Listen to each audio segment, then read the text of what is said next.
MR, pria warga kampung Tabaci, Pegadungan Kalideres, Jakarta Barat, harus mendapat perawatan medis di salah satu rumah sakit di kawasan Kalideres, usai dirinya menjadi korban pengeroyokan 3 orang terduga pengedar narkoba. Akibat pengeroyokan tersebut, korban alami babak belur dan terluka parah di bagian kepala setelah dihantam dengan senjata tajam dan benda tumpul oleh para pelaku. Unit Reskrim Polsek Kalideres yang menerima laporan korban tersebut kemudian bergerak dengan menangkap ketiga pelaku berinisial G, A, dan L di rumah kontrakan yang masih satu lingkungan dengan tempat tinggal korban tanpa perlawanan. Kapolsek Kalideres AKP Syafri Wasdar mengungkapkan aksi pengeroyokan tersebut terjadi lantaran korban dituduh oleh para pelaku yang juga merupakan residivis kasus narkoba tersebut menjadi informan.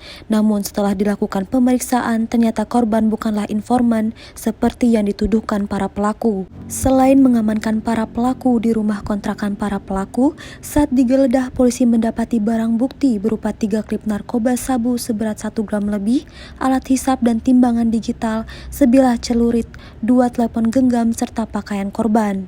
Yang mana seorang pemuda dikeroyok oleh 3 orang pelaku, dan pelaku tersebut salah satunya merupakan bandar narkotika.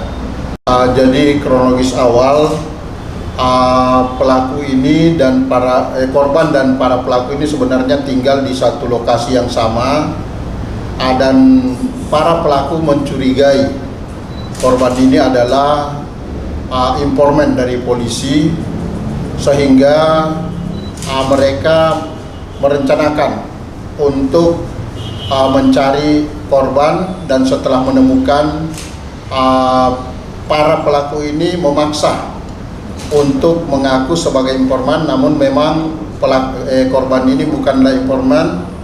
Akhirnya dilakukan pengeroyokan dengan cara ada yang menggunakan senjata tajam, namun tidak sempat melukai karena hanya menggunakan gagangnya waktu memukulnya.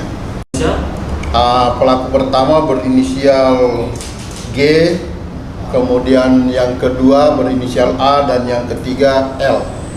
Mereka masih satu tempat kontrakan di daerah mana? Mereka satu tempat tinggal di daerah Kelurahan Pegadungan, Kecamatan Kalideres. Para pelaku ini pecandu atau gimana dong? Jadi setelah dilakukan penangkapan, Kanit Reskrim dan Panit Reskrim beserta anggota lapangan melakukan penggeledahan di tempat tinggalnya dan ditemukan narkoba. Di sana ada timbangan, dan setelah dilakukan interogasi ternyata mereka juga menjual.